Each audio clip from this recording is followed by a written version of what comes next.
Welcome to Lepakshi TV. నేను మీ anchor Shyam. Andhra రాష్ట్రానికి సంబంధించి కృష్ణా జిల్లా గుడ్లవల్లేరు ఇంజనీరింగ్ కాలేజ్లో ఒక కలకలం అయితే రేగింది. అంటే అక్కడ ఆ హాస్టల్స్లో లేడీస్ బాత్రూమ్స్లో వాష్రూమ్స్లో హిడెన్ కెమెరాలు అయితే కలకలం రేపుతుంది. అక్కడికి సంబంధించి ఆ విజువల్స్ కూడా లేపాక్షి స్క్రీన్ మీద మీరు ఒకసారి చూడొచ్చు.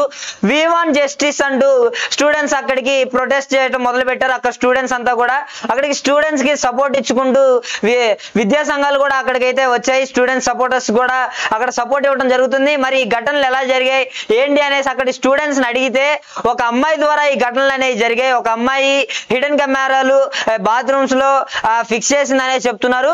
ఆ వీడియోలు కూడా చేరాల్సిన వాళ్ళకి చేరాయని చెప్తున్నారు.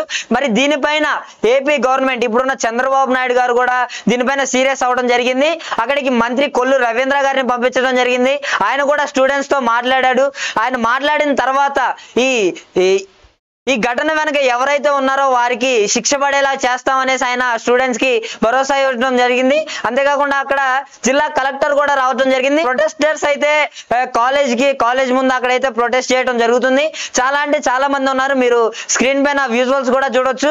అంటే కాలేజ్ లోపల ఎవరు కూడా లేరు, అందరూ బయట ఉన్నారు.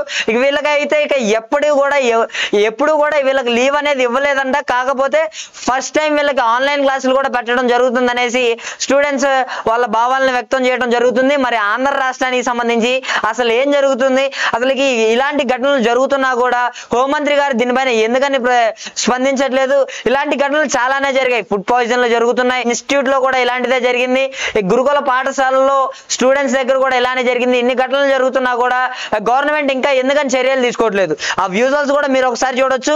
హిడెన్ కెమెరాలు పెట్టిన నిందితులపై కేసు పెట్టమని అడుగుతుంటే వాళ్ళ మీద రివర్స్ కేసులు పెడుతున్నారంట. అంటే వాళ్ళ మీద రివర్స్ కేసులు పెడుతున్నారు. వాళ్ళకి పోలీస్ సపోర్ట్ కూడా లేదు అన్నట్లుగా స్టూడెంట్స్ అయితే చెప్పడం జరుగుతుంది. ఆ వీడియో క్లిప్ కూడా మీరు ఒకసారి లేపాక్షి స్క్రీన్ పైన చూడొచ్చు. వారం 10 రోజుల నుంచి మేనేజ్మెంట్ ఏం చేస్తుంది? మేము నిన్న 5 గంటలకి కంప్లైంట్ ఇస్తే కానీ ఇంకా మాకు తెలియదు అంటున్నారు. ఏంటి రాత్రికి ఎలా ప్రూవ్ చేస్తారండి ఫేక్ న్యూస్ అని? రాత్రి నిన్న 1 మంత్ అడిగారు ఇన్వెస్టిగేషన్ కి, మళ్ళీ రాత్రి ఫేక్ న్యూస్ ఎలా ప్రూవ్ చేస్తారు? అమ్మాయి వాళ్ళు పిలిపించండి, వాళ్ళు పిలిచి మా ముందు దగ్గర చూపించండి. మమ్మల్ని కేసు తప్పంటే మా మీద రివర్స్ కేసు పెడతారండి. ఎలా పెడతారు మా మీద కేసు? మేమేం చేసాం మా మీద పెడతారు? ఇక విద్యా సంఘాల పరిస్థితి చూస్తే అక్కడికి చాలా అంటే చాలా మంది అయితే వచ్చి అక్కడ ప్రొటెస్టర్స్ కి సపోర్ట్ ఇవ్వడం జరుగుతుంది. మరి ఇది ఎలా ముగింపు అవ్వబోతుంది, ఏంటి, ఎంత సీరియస్ అవ్వబోతుంది, ఈ టాపిక్ ఏంటి అనేసి అసలుకి స్టూడెంట్స్ అంతా అయితే మాకు రక్షణ లేదు, మేము చదువుకునే చోట కూడా మాకు రక్షణ లేకపోతే ఏంటి, ఇలా ఉంటే గవర్నమెంట్ అన్నట్లుగా వాళ్ళు ప్రశ్నించడం జరుగుతుంది. అక్కడ స్టూడెంట్స్ అంతా కూడా చాలా అంటే చాలా మంది ప్రొటెస్టర్స్ అయితే చాలా మంది ఉన్నారు. వీళ్ళకంతా కూడా సపోర్ట్ ఇచ్చుకుంటూ వస్తున్నారు. అంటే వైఎస్ఆర్సీపీ నేతలు అయితే చాలా మంది కూడా దీని వెనకాల టీడీపీ నేతల హస్తం ఉందనేసి అంటున్నారు. మరి ఈ అంశం పైన టీడీపీ నేతలు ఎలా రియాక్ట్ అవుతారు ఏంటి అనేసి చూడాల్సి ఉంది. అంతేకాకుండా ఈ నిందితులు ఎవరైతే ఉన్నారో వాళ్ళని పట్టుకుంటారా లేదా, ఇలా కోల్కతా ఇన్సిడెంట్ లాగానే ఇది ఎటు కాకుండా అవుతుందా, ఎలా ముగింపు అవుతుంది ఈ ఇన్సిడెంట్ అనేసి చూడాల్సి ఉంది.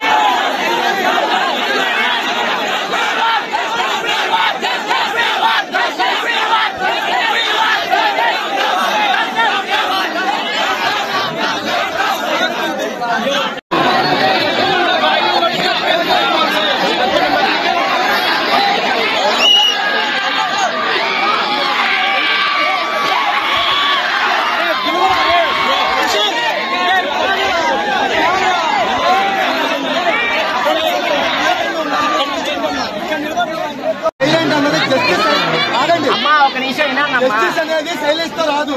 అది చెప్పట్లా విషయం క్లారిటీగా కమ్యూనికేట్ అవటం సైలెంట్ గా అవ్వాలి. కానీ కమ్యూనికేట్ అనేది చాలా మంది తెలిసిపోయింది, మినిస్టర్ దగ్గరికి వెళ్ళిపోయింది, మీడియా ద్వారా స్ప్రెడ్ అయింది. పోలీసుల ఎటువంటి ఆధారాలు లేవు, ఇంకోటి ఏం లేదని చెప్తున్నారు. అది ఉందా లేదని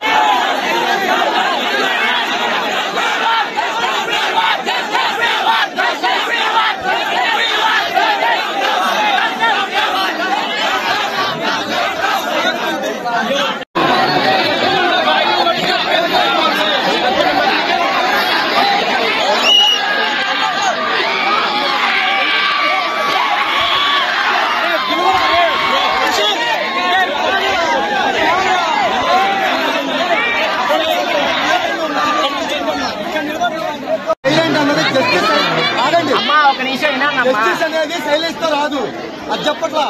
విషయం క్లారిటీగా కమ్యూనికేట్ అవటం సైలెంట్ గా అవ్వాలి కానీ కమ్యూనికేట్ అనేది చాలా మంది తెలిసిపోయింది, మినిస్టర్ దగ్గరికి వెళ్ళిపోయింది, మీడియా ద్వారా స్ప్రెడ్ అయింది, పోలీసుల ఎటువంటి ఆధారాలు లేవు, ఇంకోటి ఏం లేదని చెప్తున్నారు. అది ఉందా లేదా? విద్యార్థులు ఆందోళనకు దిగడం సంచలనం సృష్టించింది. సెల్ ఫోన్ టార్చ్ లైట్లు వేస్తూ వి వాంట్ జస్టిస్ అంటూ విద్యార్థినులు నినాదాలు చేశారు. కెమెరాల ద్వారా వచ్చిన వీడియోలను అమ్ముతున్నాడంటూ బీటెక్ ఫైనల్ ఇయర్ విద్యార్థిపై దాడికి యత్నించారు. ఇక విషయం తెలుసుకుని కాలేజ్ హాస్టల్ కు చేరుకున్నారు పోలీసులు. ఆరోపణలు వచ్చిన ఫైనల్ ఇయర్ విద్యార్థి విజయ్ ను ప్రశ్నిస్తున్నారు. విద్యార్థి ల్యాప్టాప్, సెల్ ఫోన్ స్వాధీనం చేసుకున్నారు. తెల్లవారుజామున 3:30 గంటల వరకు హైడ్రామా కొనసాగింది. ఫైనల్ ఇయర్ విద్యార్థికి మరో విద్యార్థిని సహకరిస్తూ కెమెరాలు ఏర్పాటు చేసిందంటూ ఆరోపణలున్నాయి.